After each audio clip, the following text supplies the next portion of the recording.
Ne plus faire ces erreurs qui éloignent un homme.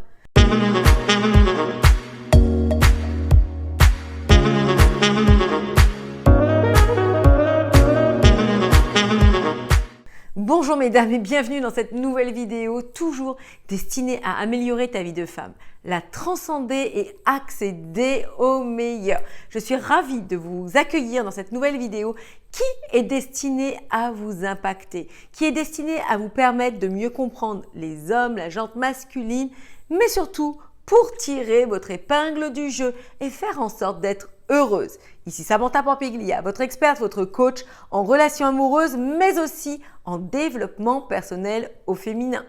Dans cette nouvelle vidéo, nous allons voir quelles sont les erreurs que nous faisons toutes et qui malheureusement, malgré notre bonne volonté, nous desserrent.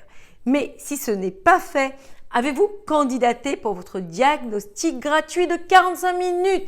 Je cherche en effet 5 femmes qui vont pouvoir faire passer leur vie amoureuse, mais pas seulement leur vie en règle générale, au niveau supérieur, afin de se sentir plus épanouie, plus heureuse, plus accomplie et faire en sorte d'avoir une vie d'excellence, d'avoir une vie extraordinaire. Mais sans plus tarder, commençons et rentrons dans le vif du sujet. Dans cette vidéo, nous allons voir 5 attitudes, des attitudes qui sont forcément pas exhaustives, mais qui font que parfois, sans nous en rendre compte, on repousse un homme, on ne lui envoie pas le bon signal. Premièrement, on devrait le faire plus souvent. Vous allez au restaurant, vous avez passé un super moment, vous êtes bien avec lui, et puis vous allez lui dire « bah tu vois, on devrait le faire plus souvent ». Nous, en tant que femmes, on le dit comme un compliment. On a envie de justement le motiver, on a envie de lui dire « c'était tellement bien que nous devrions le faire plus souvent ». Mais comment va-t-il le percevoir? Il va se dire « bah tu vois, elle me fait un reproche. Elle me dit qu'on ne le fait pas assez souvent. » Et c'est la seule chose qu'il va retenir. C'est une chose qui, dans son intellect, va lui faire dire que vous n'êtes pas satisfaite. Bien évidemment, je ne le cautionne pas, je suis une femme et moi-même, j'ai pu faire parfois ces gaffes. Mais en revanche, mesdames, faites attention à la susceptibilité des hommes. Elle est parfois à fleur de peau. Deuxième point, on peut avoir des conseils trop poussés. Tu vois, tu devrais faire ça avec ton pote, tu ne devrais pas te comporter comme ça, tu devrais plutôt lui dire ceci, lui dire cela. Au niveau professionnel, on va s'impliquer. Par exemple, lorsqu'il se met à faire du bricolage, on va essayer de lui donner des conseils. Bref, on veut comme ça essayer de le coucouner, de le protéger, de nous occuper de lui. Mais encore une fois, nous ne sommes pas sa mère. Et les hommes détestent ça. Ils ne veulent pas nous considérer comme leur mère. Du coup, quand on fait ça, eh bien, on baisse comme ça un peu en niveau. C'est-à-dire que on empiète sur des choses où on ne devrait pas être présente. Donc, laissez-le faire, c'est un grand garçon et il sait se débrouiller tout seul. Troisième point, prendre trop d'initiative. Tu sais, si tu veux, on peut se voir samedi soir, je vais réserver un restaurant dans tel endroit, comme ça, après, on pourra aller au théâtre, après, on pourra faire ci, après, on pourra faire ça. Non, mais là, si tu as besoin, je serai là, je viendrai t'apporter ce courrier, ceci, cela.